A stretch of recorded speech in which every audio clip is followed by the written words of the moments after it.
Welcome to tell movies, जहां पर होती है हर मूवी एक्सप्लेन। तो इस मूवी की कहानी शुरू होती है 1940 के दशक में ऑस्ट्रेलिया के किसी सुनसान इलाके में। एक गैंग के कुछ लोग चोरी किए हुए लकड़ी के बड़े बड़े क्रेट्स ले जा रहे होते हैं। रास्ते में अचानक नया ड्राइवर शॉन किसी गड्ढे से गाड़ी टकरा देता है। झटका इतना जोरदार होता है कि पीछे के दरवाजे खुल जाते हैं और सारे क्रेट्स धड़ाम धड़ाम करके सड़क पर गिर जाते हैं। उनका लीडर डिलन गुस्से में बाहर निकलता है और चिल्लाता है, सब उठाओ, जल्दी करो। जैसे ही लोग क्रेट्स उठाने लगते हैं, उनमें से एक क्रेट फट जाता है और अंदर से सोना निकल पड़ता है। अब साफ हो जाता है कि ये लोग चोरी किया हुआ खजाना ले जा रहे थे। डिलन गुस्से में शॉन से चाबी छीन लेता है और बोलता है, अब तू ड्राइव नहीं करेगा। वो एक दूसरे आदमी को गाड़ी चलाने के लिए कह देता है। सब कुछ वापस लोड करने के बाद वो फिर निकल पड़ते हैं, लेकिन थोड़ी ही देर में ड्राइवर की थोड़ी सी लापरवाही गाड़ी को सड़क से फिसलाकर सीधा नदी में गिरा देती है। तेज बहाव में फंसकर ये दोनों खिड़की तोड़कर तैरते हुए बाहर निकलते हैं। डिलन सबको जमकर डांटता है, पर उनमें से वो एक ड्राइवर कहता है, कोई भी इन क्रेट्स को नहीं चोरेगा, ये सब पानी के नीचे हैं। डिलन को उस पर भरोसा नहीं होता। डिलन कहता है, मैं खुद संभालूंगा, और फिर इशारा करता है। उसका एक आदमी ड्राइवर का गला काट देता है। डिलन गुस्से में उस ड्राइवर को लात मारकर नदी में फेंक देता है, क्योंकि गलती ड्राइवर की थी और सजा भी उसे ही मिलनी थी। इस खून खराबे के बाद डिलन कहता है, अब हमें प्रोफेशनल डाइवर्स की जरूरत है जो नीचे जाकर क्रेट्स को निकाल सकें। लेकिन किसी को पता नहीं था कि नदी के अंदर पहले से ही कुछ भयानक चीज जाग चुकी थी, जो उनके एक आदमी को पहले से ही खींच कर ले जा चुकी थी। अगली सुबह एक शांत गांव के इलाके में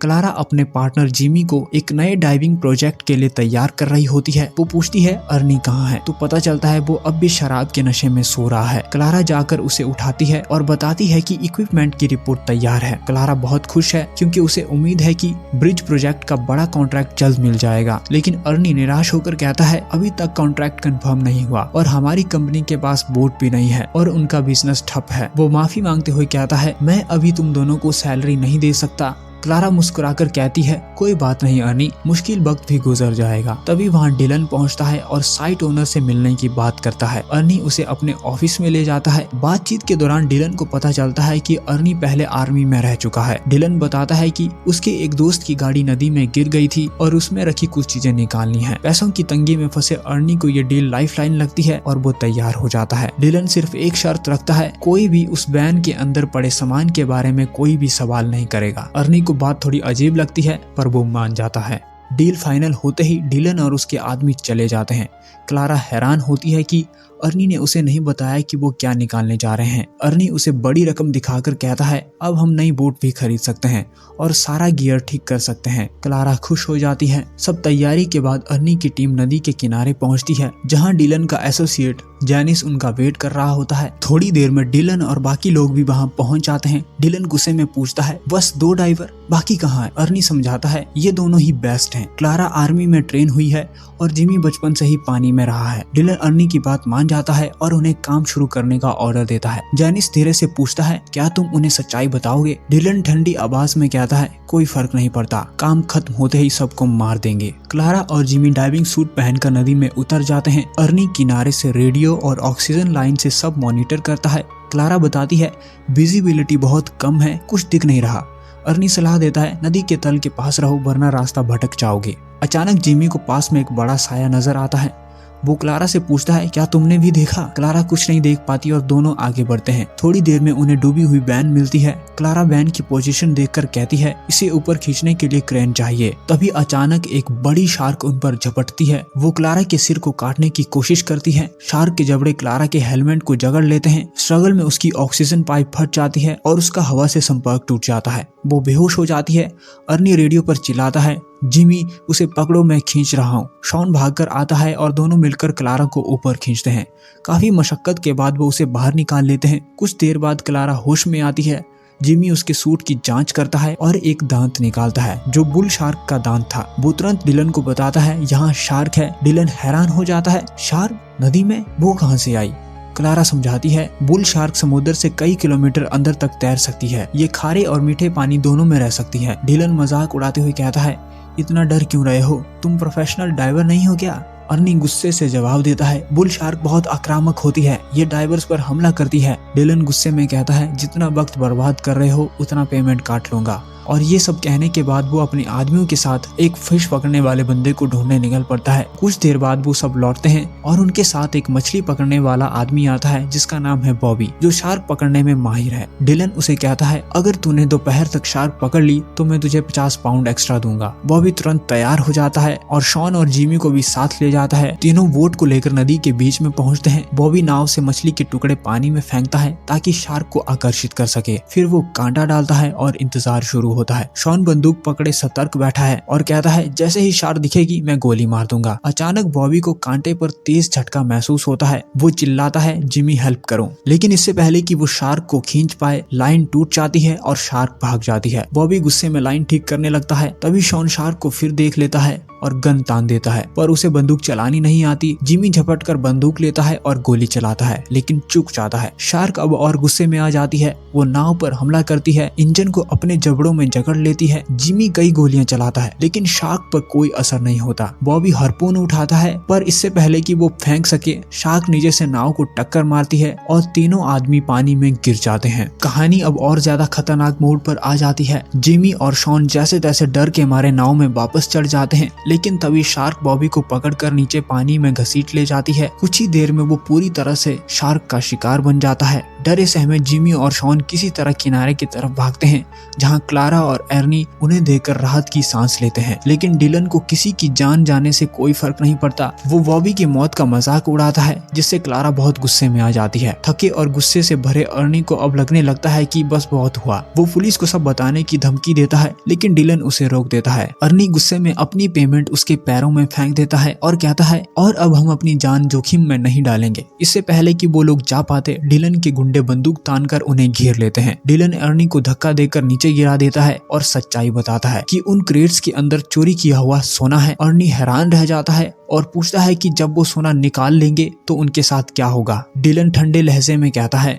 कुछ नहीं होगा, लेकिन उसके चेहरे से साफ झलक रहा था कि कुछ बहुत बुरा होने वाला है। अब उनके पास कोई रास्ता नहीं था। अर्नी और उसकी टीम को मजबूर होकर काम जारी रखना पड़ा। उन्होंने लकड़ी का एक बड़ा क्रेट तैयार किया ताकि सोना निकालने में आसानी हो सके। जिमी जब अर्नी से अपनी भाषा में कुछ कहने की कोशिश करता है तो जेनस उसे रोक देता है और धमकी देता है अगर एक शब्द भी अंग्रेजी के अलावा बोला तो गोली मार दूंगा। सब तैयार होने के बाद इन्होंने क्रेट को नदी में नीचे उतारने की तैयारी शुरू की। अर्नी बताता है कि पहले वे क्रेट को नीचे भेजकर रास्ता टेस्ट करेंगे। शार्क का ध्यान भटकाने के लिए वे मछली का चारा एक रस्सी से बांधकर पानी में फेंक देंगे। क्लारा जिमी और अर्नी को तैयार होने में मदद करती है। वो कहती है कि इस बार वो खुद डाइव करेगी, लेकिन अर्नी साफ मना कर देता है और कहता है कि मैं तुम्हें फिर से खतरे में नहीं डालूंगा। तभी जेनस नोटिस करता है कि चारे वाली रस्सी पूरी तरह से हिल रही है। शार्क ने उसे पकड़ लिया है। वो फौरन क्लारा को अलर्ट करता है। क्लारा जल्दी से बिंच घुमाने लगती है ताकि जिमी और अर्नी को ऊपर खींच सके, जबकि डिलन सुरक्षा रस्सियों को पकड़ता रहता है। नीचे पानी में जिमी और अर्नी वैन तक पहुंचते हैं और बॉक्स निकालने लगते हैं। अर्नी कहता है लाइट ऑन करो और दोनों मिलकर सोने के क्रेट्स को हिलाने लगते हैं। ऊपर जेनस देखता है कि शार्क ने चारे की रस्सी काट दी है। वो तुरंत क्लारा को चेतावनी देता है। क्लारा रेडियो पर चिल्लाती है जल्दी ऊपर आओ। अर्नी उसकी बात सुन लेता है और जिमी से कहता है शार्क की मूवमेंट्स पर नजर रखो, मैं सोना बांधता हूँ। वो क्लारा को कहता है बिंच चालू करो, लेकिन रस्सी अचानक फंस जाती है। वो थोड़ा वजन हटाता है ताकि शॉन उसे ऊपर खींच सके। रस्सी पानी के नीचे पेड़ में अटक जाती है, लेकिन किसी तरह वो उसे छुड़ा लेते हैं। उसी वक्त शार्क हमला कर देती है। वो अर्नी की बाजू पर जोर से काट लेती है। जिमी घबराकर भाले से उस पर वार करता है और फिर अर्नी के हाथ में चाकू थमाकर चिल्लाता है क्लारा ऊपर खींचो, लेकिन शार्क बहुत तेज थी। वो फिर लौटती है और अर्नी को बेरहमी से नोच डालती है। जिमी किसी तरह ऊपर पहुंचता है और क्लारा की मदद से अर्नी की लाश को बाहर निकालते हैं। डिलन का ध्यान अब अर्नी की मौत पर नहीं बल्कि सोने से भरे क्रेट्स पर था। क्लारा और जिमी बेबस होकर अर्नी के जख्म देखते हैं, लेकिन अब बहुत देर हो चुकी थी। मरते हुए अर्नी बस इतना कह पाता है भाग जाओ। क्लारा रोते हुए कहती है मैं तुम्हें छोड़कर नहीं जाऊंगी, लेकिन अर्नी उसकी बाहों में दम तोड़ देता है। अब जिमी का गुस्सा फट पड़ता है। वो चाकू उठाकर डिलन की गैंग पर हमला करता है। डिलन खुद उससे लड़ने के लिए आगे बढ़ता है, जबकि जेनस अपनी पॉकेट नाइफ निकालकर मजाक उड़ाता है और कहता है अब बराबरी की लड़ाई होगी। गुस्से में भरा जिमी जेनस को छुरा घूम देता है। डिलन गोली चलाने के बजाय उसे बेरहमी से पीटने लगता है। तभी क्लारा चिल्लाती है अगर तुमने इसे मारा तो तुम्हें कभी सोना नहीं मिलेगा। डिलन गुस्से से उसे घूरता है, लेकिन रुक जाता है। अगली सुबह डिलन क्लारा से कहता है अगर सच में अर्नी से प्यार करती हो तो उसका काम पूरा करो। और फिर ठंडे दिल से शॉन को ऑर्डर देता है कि अर्नी की लाश को शार्क के चारे की तरह इस्तेमाल करो।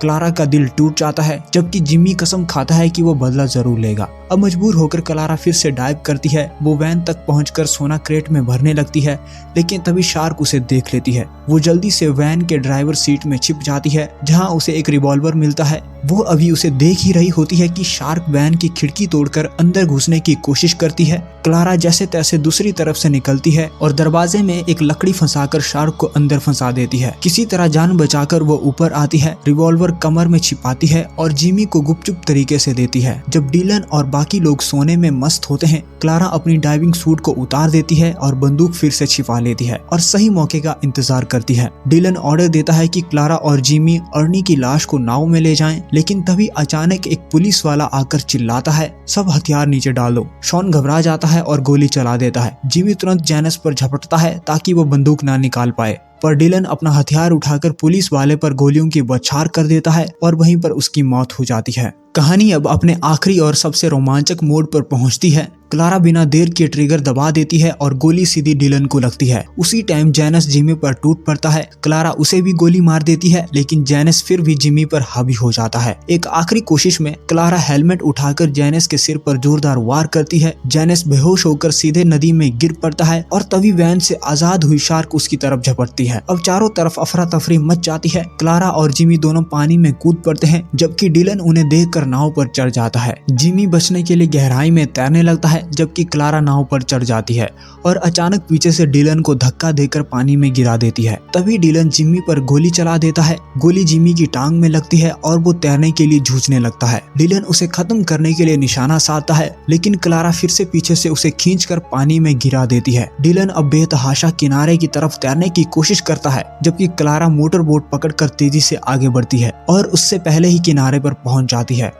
वो वहां जमीन पर शॉन की रिवॉल्वर देखती है, उसे उठाती है और डिलन की तरफ तान देती है। डिलन हंसते हुए कहता है, तुम में हिम्मत नहीं है मुझे मारने की। क्लारा हल्की मुस्कान के साथ जवाब देती है, मुझे तुम्हें खुद मारने की जरूरत नहीं है। और तभी डरावनी बुल शार्क पानी से छलांग लगाकर बाहर आती है और डिलन को अपने जबड़ों में दबोचकर नीचे गहराई में ले जाती है। उसके साथ ही खत्म हो जाती है उसकी लालच और हैवानियत की कहानी। सब कुछ शांत हो जाता है। क्लारा भागकर जिमी के पास जाती है, उसके जख्मों पर पट्टी बांधती है। दोनों नदी की तरफ देखते हैं, वही नदी जिसने उन्हें मौत, लालच और प्रकृति के रौद्र रूप से रूबरू करवाया था। लेकिन आखिरकार वो दोनों जिंदा बच निकले। 3 हफ्ते बाद क्लारा और जिमी वापस अपने पुराने डाइविंग शेड में लौटते हैं। वहां उनका स्वागत करता है अर्नी की कंपनी का वकील और ऑस्ट्रेलियन नेशनल बैंक का एक ऑफिसर। वकील बताता है कि अर्नी ने अपनी वसीयत में कंपनी जिमी के नाम कर दी है, अब वो कंपनी का नया मालिक है। और बैंक ऑफिसर बताता है कि चोरी हुआ सोना वापस लाने के लिए उन्हें $2500 का इनाम मिल रहा है, जिसका चेक क्लारा के नाम पर है। दोनों खुशी के आंसुओं के साथ एक दूसरे को देखते हैं। अब वो नई नाव खरीद सकते हैं और अपनी जिंदगी दोबारा शुरू कर सकते हैं। क्लारा दीवार पर लगे अर्नी के फोटो को देखती है, मुस्कुराती है और कैमरा धीरे धीरे पीछे हटता है। इसी तरह खत्म होती है ये दिल छू लेने वाली कहानी। तो दोस्तों, वीडियो की कहानी पसंद आई हो तो वीडियो को लाइक कीजिए, वीडियो को शेयर कीजिए और चैनल को सब्सक्राइब करना तो बिल्कुल भी मत भूलना। मिलते हैं अगली वीडियो में, तब तक के लिए बाय बाय।